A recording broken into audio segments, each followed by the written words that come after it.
Alright, ladies and gentlemen, I'm here on the channel. I'm going to talk about two games in the same video here, both from the Big 12. I don't want to do these like separate videos because I've already played 3, so I want to do these two in the same video and then do my 2 playoff games. So, first game I want to talk about here is number 24 Iowa State beating number 19 TCU. 73-72 reaction. This game got very close down the stretch. This game was a blowout, really, at halftime.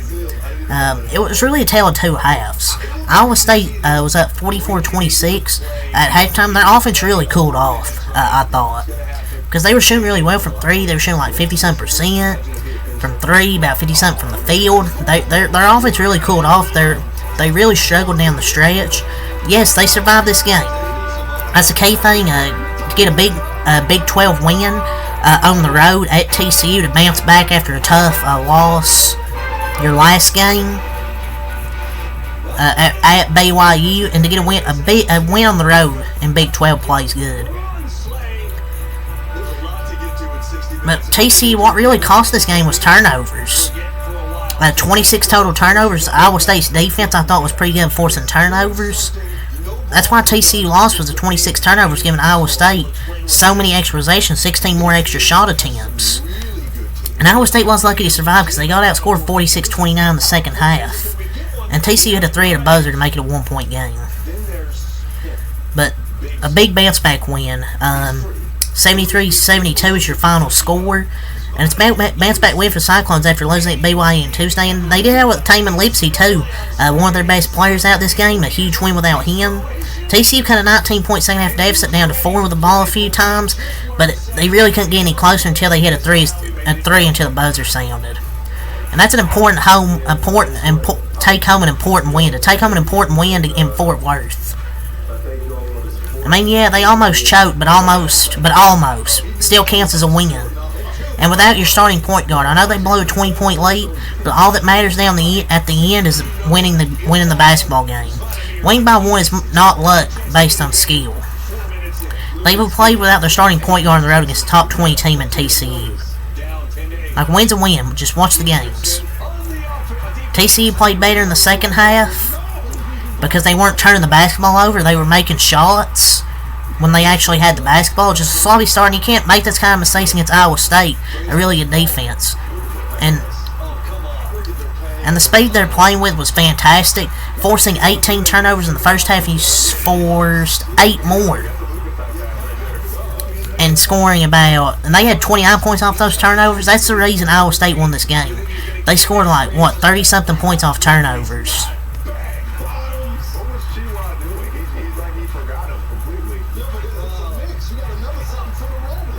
The last 4 minutes were pretty freaking bad. Last 4 minutes. But they forced 26 turnovers and got the win. But whatever the hell those last 4 minutes were. And his team was reeling. They were up 4 with 93 seconds to play. But they survived. A huge win without their starting point guard. The last 4 minutes were bad.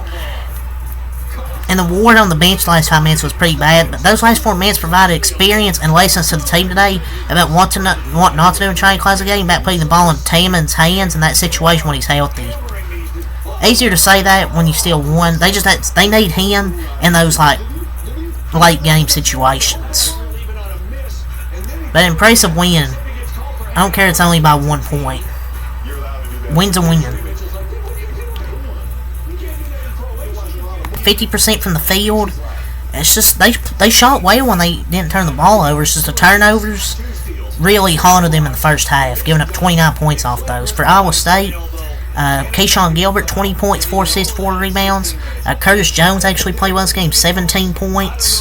Mobsilovich, 10 points, 2 points, 4 assists, 3 rebounds for Ward, 6.6 rebounds for Demarion Watson. Just the turnovers were really the key factor. For TCU, Trey Tennyson, 19 points. Peavy, 11 points, 9 rebounds. Emmanuel Miller, 10 points, 4 assists, 5 rebounds. Avery Anderson, 7 points. It's just they got better play from their guards. From both of their guards. Where TCU only got really good play from like one of their guards. Just the turnovers really deciding factor in this first game.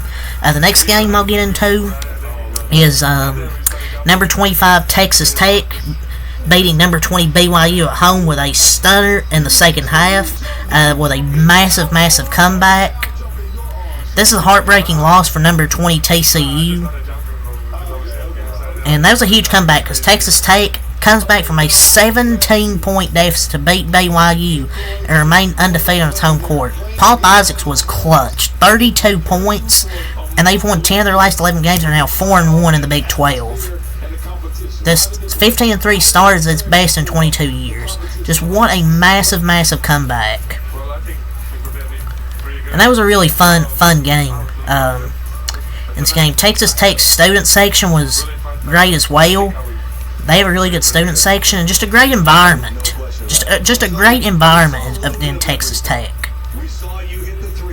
And Texas Tech is the first team to shoot 50% or better from the arc against BYU, and the first team with 10 plus free throw attempts to make 90% or more of its free throws, 17 of 18.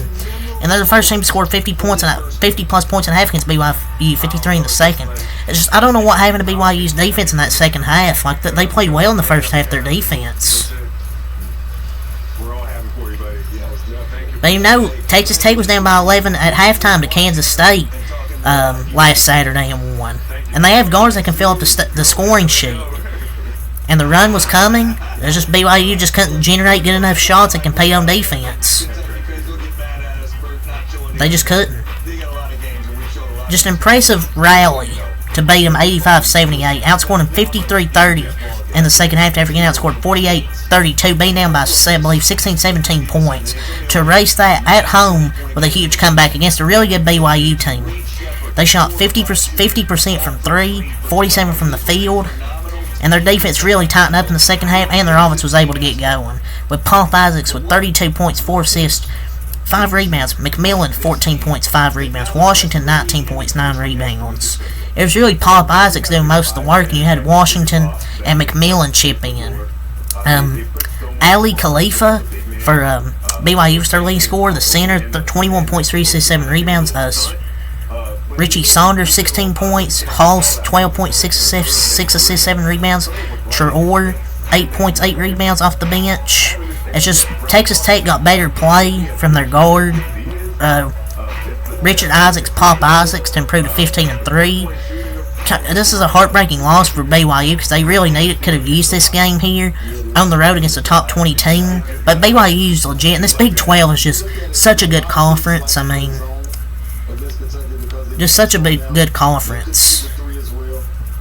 But definitely a huge collapse by BYU on the road. Just two totally different teams each half. It's rough out. Great first half, horrible second half. Big 12 baseball is fun. It sucks to take these type of L's, but playing these type of environments and great learning experience. Just learn and adjust.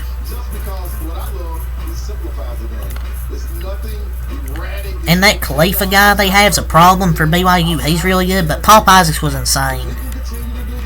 It's just hard to be a team when a guy like that's going off, and those threes, but nobody's ever big enough. That man cooked for 30 plus. Tough loss, but you battled hard. The conference is a grind. You can't get down and stay positive, but just Big 12's competitive. But if you just look at the shots, 6 to 10 times where you drive and kick, there's probably 4 to 6 more points, a couple less fouls, and 3 to 4 less turnovers, which gave them 20 points. Too many turnovers from BYU late, but that's what I have to say for these two games. Until next time, peace.